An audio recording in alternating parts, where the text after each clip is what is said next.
So you've saved up $1 million, you're looking to retire at age 65, and things could go really smoothly, or there's three things in your financial plan that if mismanaged, they could wreck your retirement. And today we're going to go through a hypothetical case of John and Jane Sample who have saved up $1 million. I'm going to walk you through their financial plan and the software. We're going to talk about how much they can spend in retirement. And then we're going to talk about the three things that if they mismanage these three things in their financial plan, as you could see, it could potentially wreck and ruin their retirement, meaning that they run out of money. Now, that's not what we want to see. So we're going to talk about strategies to utilize so that these three things don't wreck the $1 million portfolio that you've worked so hard to save or your retirement.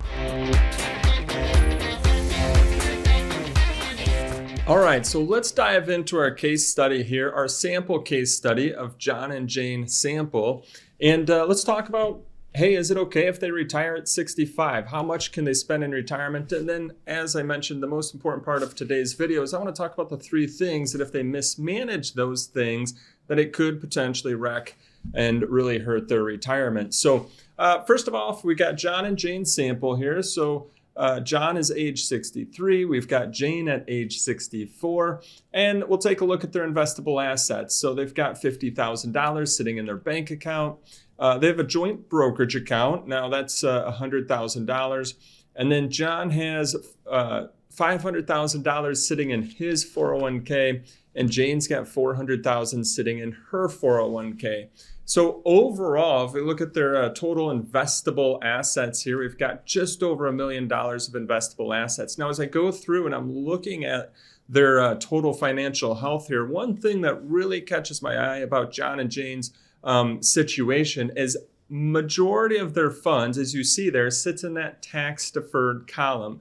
One thing to be aware of for John and Jane Sample here is that they have not paid any tax on any of that money yet. So that tax deferred column, they're going to have to pay tax on every dollar that they take out. And as you can see, that's a majority of their money. So do they really own $900,000? Well, they own $900,000 in that column minus taxes. So one thing just to keep in our mind as we go through their plan here, that most of their money is going to be taxed in retirement.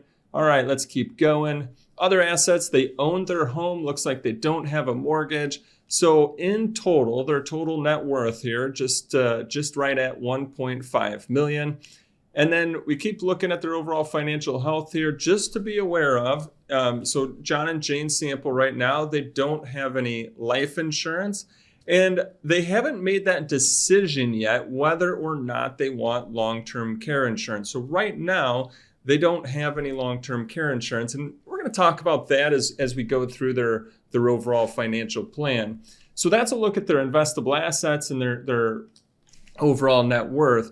Now, let's take a look at one, where they're at from a cash flow standpoint today, but also what do John and Jane want their retirement story to look like? And to me, the money that you've saved up, that's great. That's going to help make things happen. But what's most important is, what do you want your retirement story to look like? And our goal for our clients is to help them maximize their retirement story. And for some people, that can be a very elaborate story of what they want their future to look like. And for some, it can be really simple. So as we talk to John and Jane here, a few things that were important to them for their retirement story is, first off, they both were hoping to retire at age 65.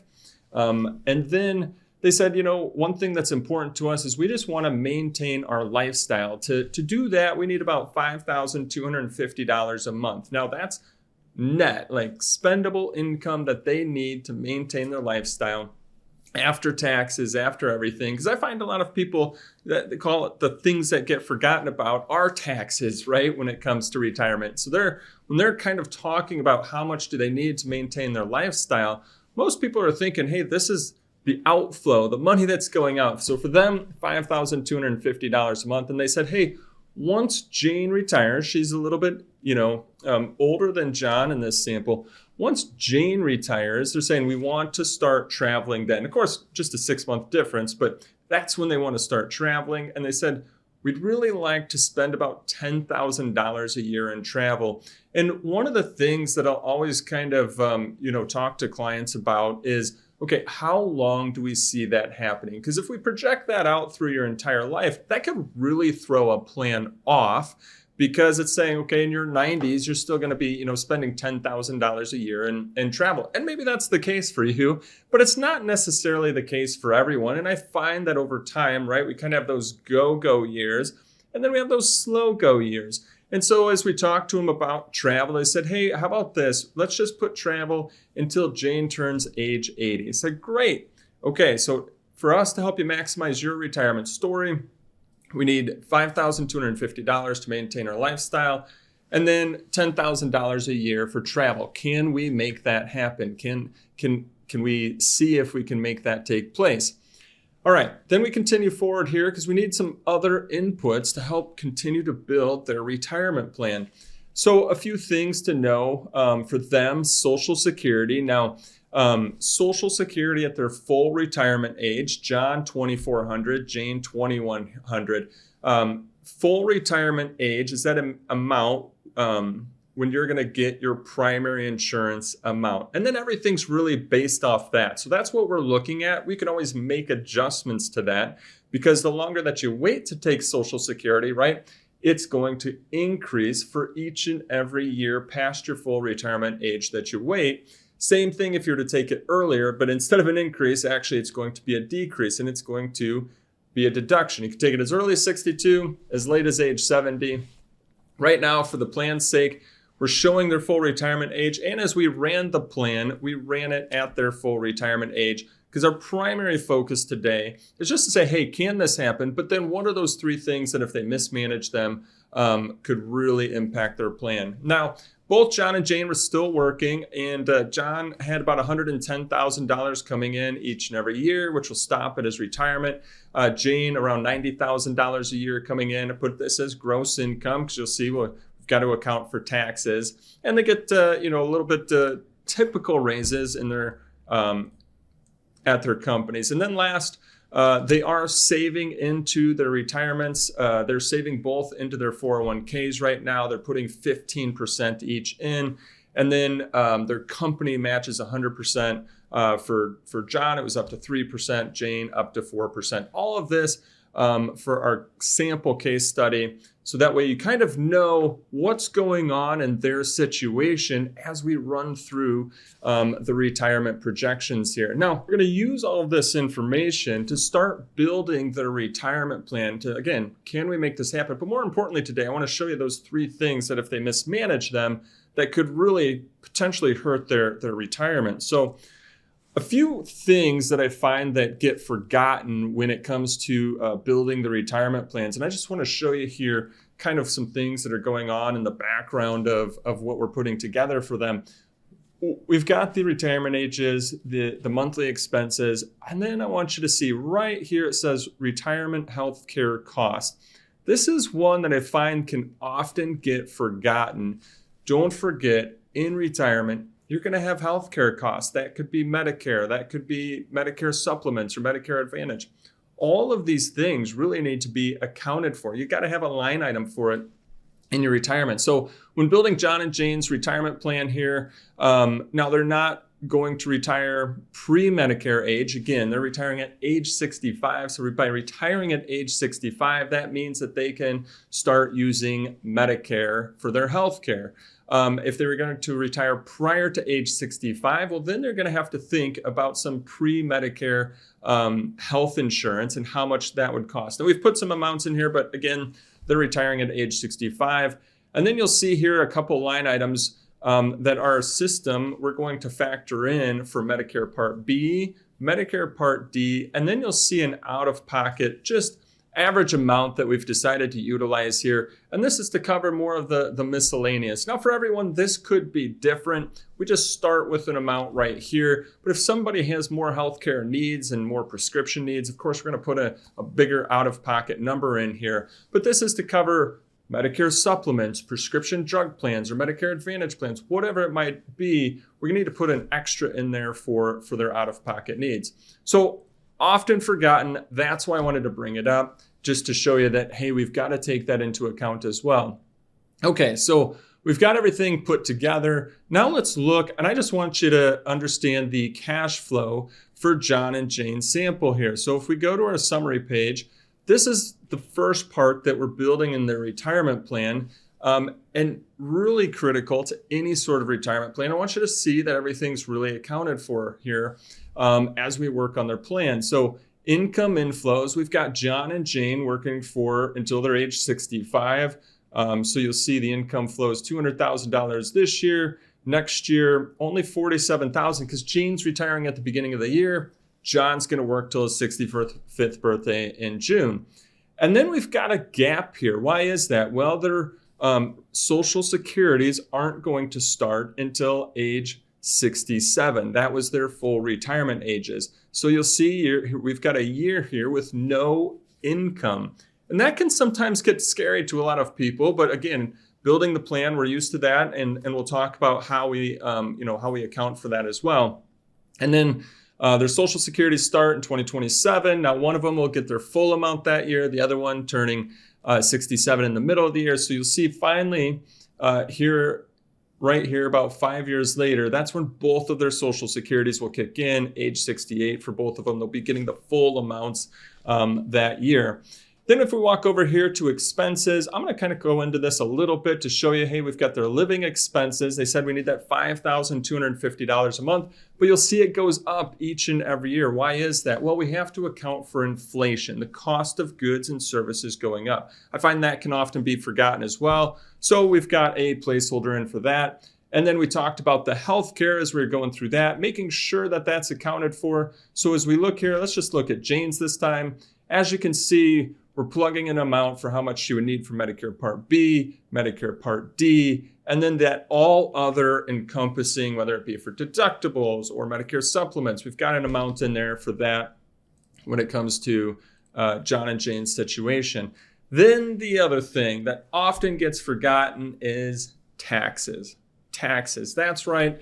As we talked about in the beginning, majority of their funds sit in their 401ks. And because of that, they're going to have to pay taxes on all of the money that's coming out of those 401ks. Or if they decide to roll them over, and they'll have to pay taxes on the money coming out of those IRAs. So as you can see here, then we've got the IRAs that are coming out, or the taxes that are coming out.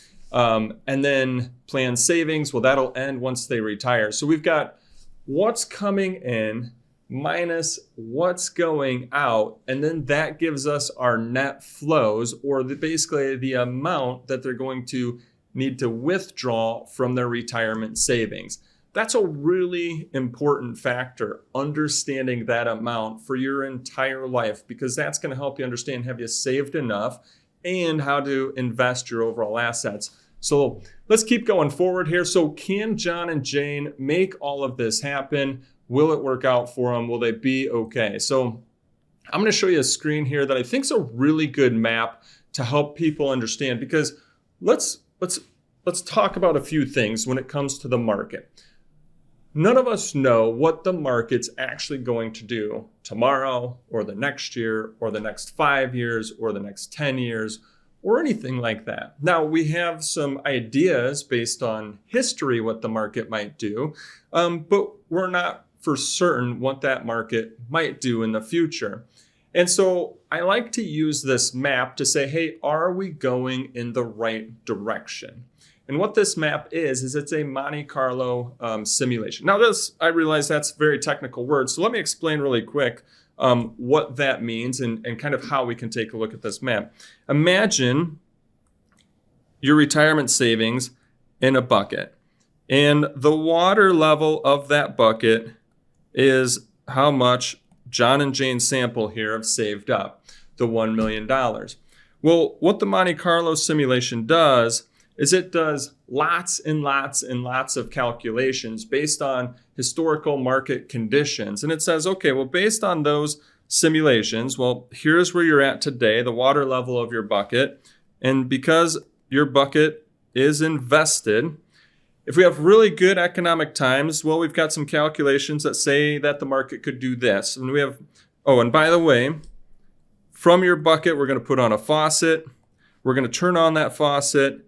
And remember those negative numbers that we saw on the right-hand side of the screen earlier, those net flows, the withdrawals from the accounts? Well, there we go. We got to turn on that faucet to the bucket. So we're going to be taking money out of your account. So we got money coming out, the bucket's invested. What's happening to that water level over time? Well, we got calculations saying, hey, if we have good economic times, maybe here's what could happen. If we have poor economic times and poor market conditions, maybe this is what could happen. Or middle of the road, if we kind of take the middle of the road of all those calculations, here's what could happen in that sense. So if we go back then to our drawing, hopefully this helps you understand the projection for John and Jane's sample here. So based on that $1 million that they have in their accounts, and let me tell you how right now that money is invested. It's invested 70% in equities, 30% in fixed income. So based on a 70-30 ratio here, here's what our projections would look like for John and Jane's sample in their accounts. So overall, again, just a projection. How do I feel about this? Well, and I know you might be thinking, well, wait a second, that bottom line goes down and it does hit zero at age 93.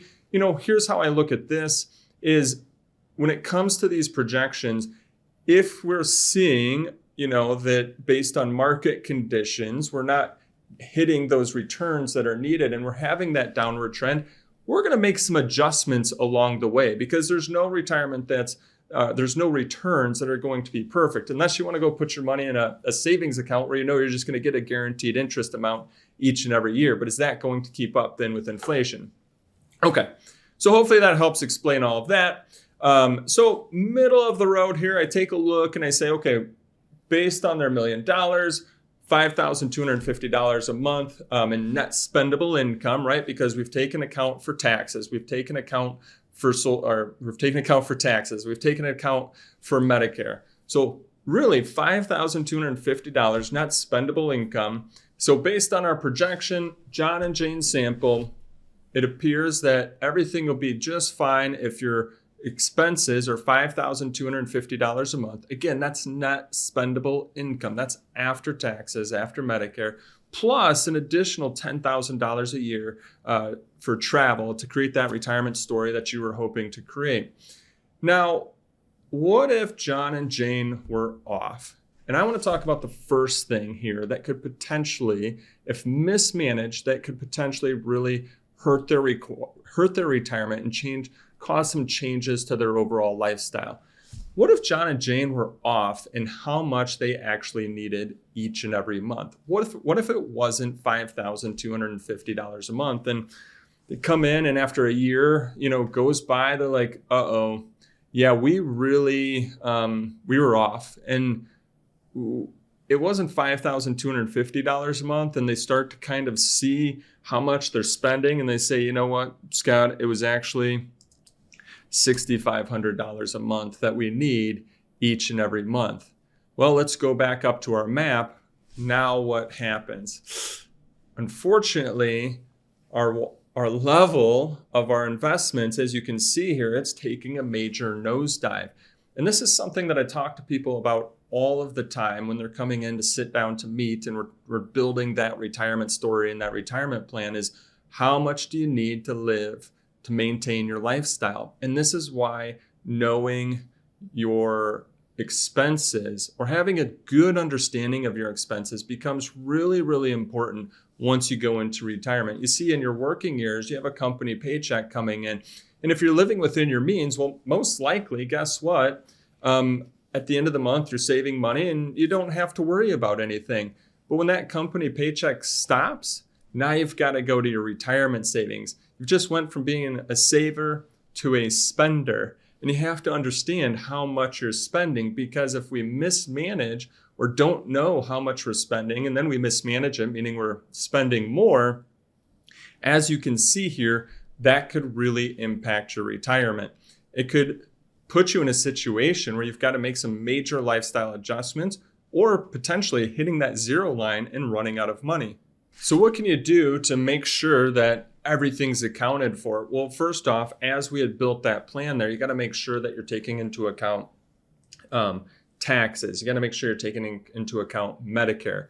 The other thing is really understand in those years prior to retirement, take and really understand how much is it that you'll need to maintain your lifestyle.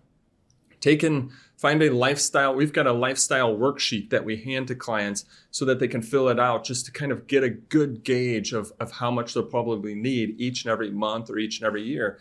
Track it either through your credit cards or your bank accounts. Find a way to track it so that way you know how much you'll need. Now, in John and Jane sample here, in our sample case, a few things that they could do if they found out afterwards that, boy, gosh, looks like we're spending too much and this has got a downward trend. We've got to make some corrections here. I mean, one thing that they could do is reduce how much they're spending. The other thing that we had in there was the $10,000 a year for travel. So maybe they can make some reductions to that. Another thing that they could think about is, they had about $450,000 of equity in their house. I'm not saying to go take a home equity loan, but they could look to downsize. So then, what they have now is some additional cash to put towards income for their future use. All right, let's keep going and get into the other couple things that can, potentially, if mismanaged, could make your investable assets take a nosedive. The third one can really make your investable assets take a nosedive. But first of all,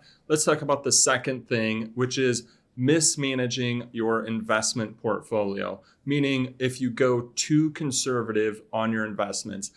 This is something that I hear, a lot of times when people are going into retirement, they go, oh, I've got to get conservative, or I've got to be, got to go into preservation mode. Well, be really careful. I mean, those are just words, but do you know what those words mean? Especially if you're going to just tell somebody to invest you that way.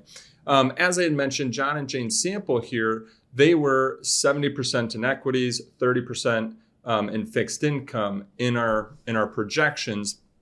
Now, let's just say they were going with that rule of 100, which is you take 100 minus your age, and that's how much you should have at growth, and then the remainder should be in fixed income. So what if they were kind of to be the opposite, right? If they're to be 35% in equities and 65% in fixed income. So let's just take a look at what would happen here if John and Jane sample, let's say we change this and they said, hey, we're going to go and we feel like we should be really conservative. What does that take a look like? Well, we're going to do that same projection and take a look here at what happens kind of over time. As you can see, they're not getting as much potential growth in their accounts. And so their investable assets are taking a downturn, towards that zero line. Things are a lot different in this picture than in the previous picture.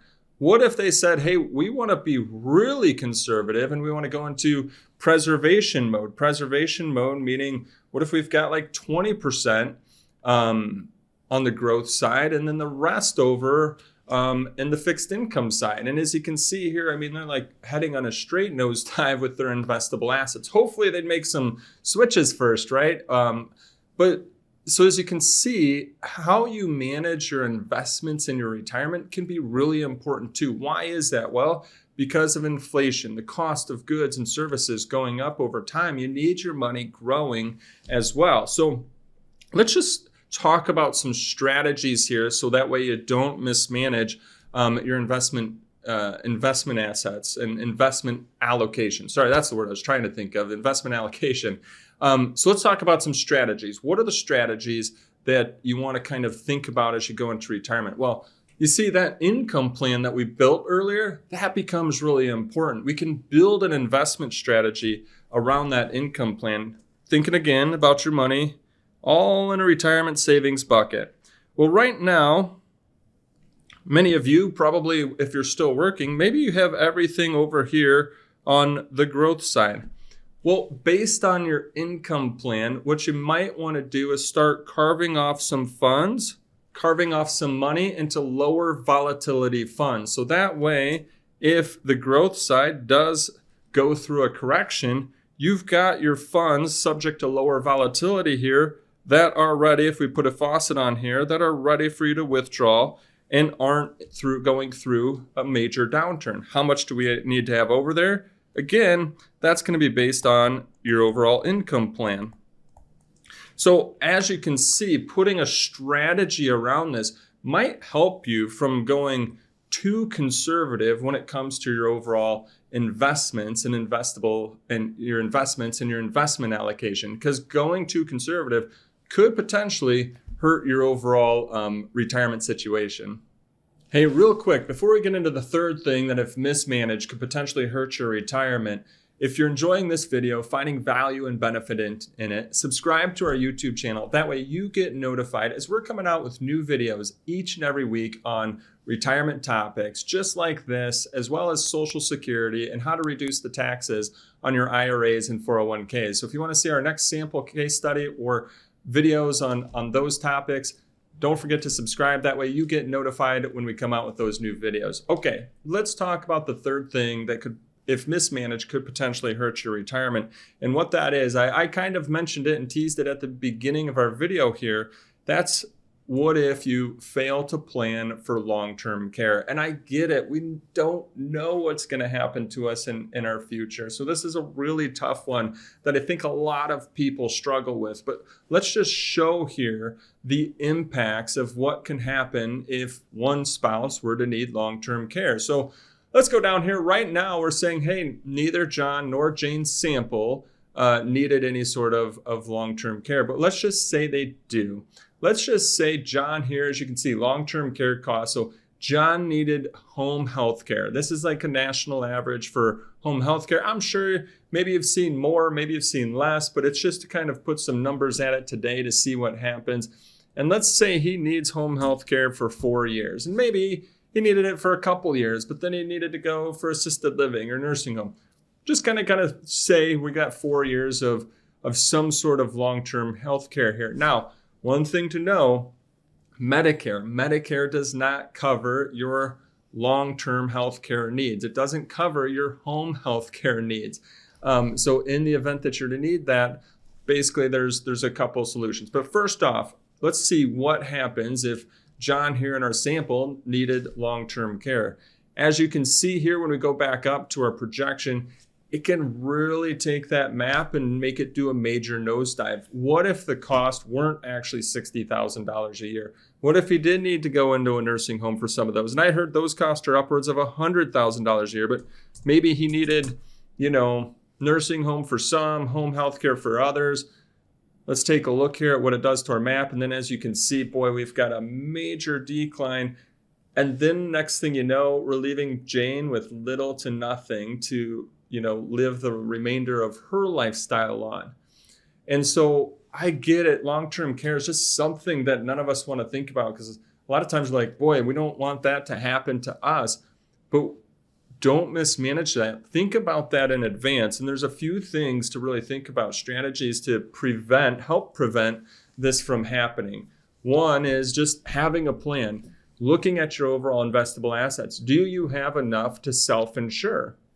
And that's one option. You might have enough to self-insure, or do you need to transfer the risk to an insurance company, where then if you do need home health care or assisted living or nursing home, you've now transferred that risk to the insurance company, where they might pay for some of it. Maybe they pay for all of it. It all depends on how much risk you decide to transfer to them.